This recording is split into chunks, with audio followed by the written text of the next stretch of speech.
동방 박사의 오늘의 복음과 묵상.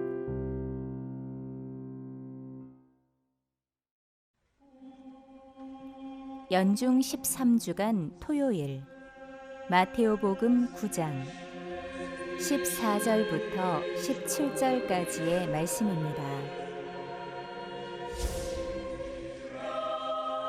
그때에 요한의 제자들이 예수님께 와서 저희와 바리사이들은 단식을 많이 하는데 스승님의 제자들은 어찌하여 단식하지 않습니까?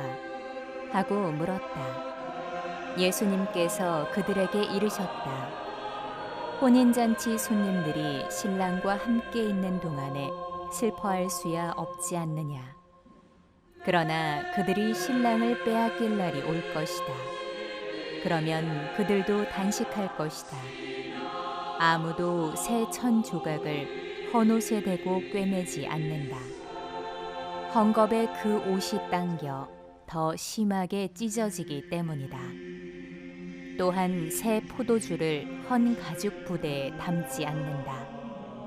그렇게 하면 부대가 터져 포도주는 쏟아지고 부대도 버리게 된다. 새 포도주는 새 부대에 담아야 한다. 그래야 둘 다 보존된다. 주님의 말씀입니다.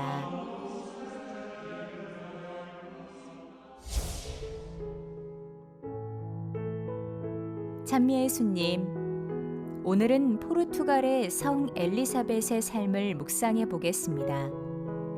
루시타니아의 성녀 엘리사벳은 아라곤 3세 국왕의 딸로 태어나 고모 할머니인 헝가리의 성녀 엘리사벳을 따라 이름을 지었습니다. 12살에 포르투갈의 왕 데니스와 결혼하여 두 자녀를 두었으며 병원, 고아원, 매춘 여성들의 보호소, 양로원 등을 설립하였습니다. 그녀를 통한 기적들도 전해집니다.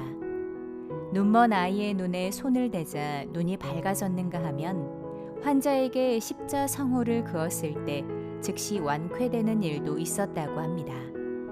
남편과 사별 후 제속 프란치스코 회에서 엄격한 보속 생활과 봉사를 실천했습니다. 1336년 7월 4일에 성모 마리아를 본 엘리사벳은 은총의 어머니, 자애 깊으신 어머니 성 마리아여, 원수의 손에서 나를 보호하시고 임종 때에 저를 구하소서 하고 65세의 생을 마감했습니다. 성 베드로 크리솔로고 주교가 한 것으로 보는 강론에서 평화를 위하여 일하는 사람은 행복하다. 사랑하는 형제 여러분, 복음사가는 이렇게 말해줍니다. 평화를 위하여 일하는 사람은 행복하다. 그들은 하느님의 아들이 될 것이다. 덕행은 그리스도의 평화를 보존하는 사람 안에서만 열매를 맺게 됩니다.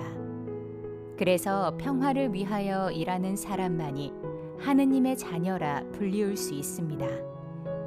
형제 여러분, 평화는 사람을 노예 상태에서 해방시키고 그에게 귀족의 이름을 줍니다. 평화는 또 사람이 하느님 앞에서 지니고 있는 위치를 변모시켜 그를 종의 신분에서 자녀의 신분으로, 노예 상태에서 자유인으로 만들어줍니다.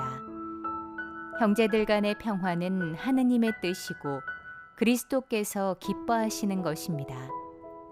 거룩함의 완성이고 정의의 규범입니다.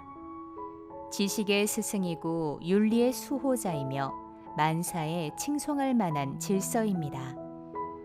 평화는 기도의 목표이고 쉽고 안전한 청원 방법이며 모든 욕망의 완전한 성취입니다.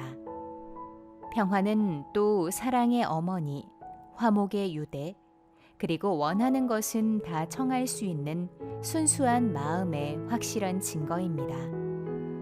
평화는 원하는 것은 무엇이나 청하고 청하는 것은 무엇이든 다 받습니다. 우리 임금이신 그리스도의 계명에 따라 평화는 반드시 보존되어야 합니다. 그리스도께서는 나는 너희에게 평화를 주고 간다. 내 평화를 너희에게 주는 것이다. 라고 말씀하셨습니다. 이 말씀은 흡사 이렇게 말해주고 있는 것 같습니다. 평화 가운데 너희와 헤어졌다.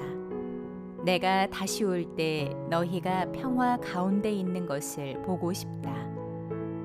그리스도께서는 당신이 다시 오실 때 모든 사람들 가운데서 보고 싶어 하신 그 평화를 우리에게 남기고 떠나기를 원하셨습니다.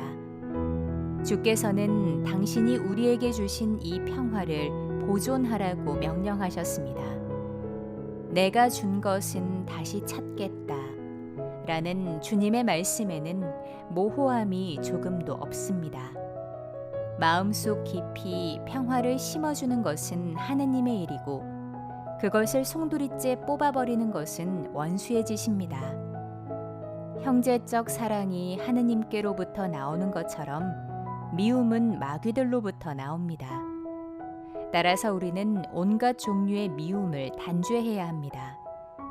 자기 형제를 미워하는 자는 누구나 다 살인자라고 성서는 말합니다. 형제들이여, 여러분이 평화를 사랑하고 화목을 소중히 여겨야 하는 이유가 여기에 있습니다. 평화와 화목은 사랑을 낳고 또 그것을 자라게 해줍니다. 사랑은 하느님께로부터 오는 것이다.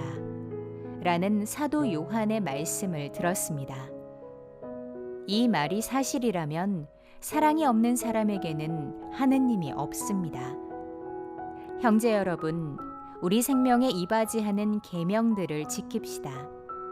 깊은 평화의 유대로서 형제들의 공동체를 한데 묶고 허다한 죄를 덮어주는 사랑으로 서로 사랑하며 그 사랑의 구원적 유대로서 공동체를 견고히 하도록 합시다. 우리 마음에 온갖 욕망을 지닌 채 사랑을 포옹해야 합니다. 사랑이 우리에게 줄 수 있는 은혜와 상급은 헤아릴 수 없습니다. 하느님께서는 항상 평화 가운데 계심으로 평화를 다른 모든 덕행에 앞서 간직해야 합니다. 평화를 사랑하십시오. 그러면 모든 것이 평온할 것입니다. 여러분의 사랑은 우리에게는 상급이고 여러분에게는 기쁨입니다. 하느님의 교회는 평화의 일치 위에 기초를 두고 그리스도 안에서 완전한 평온을 누릴 것입니다.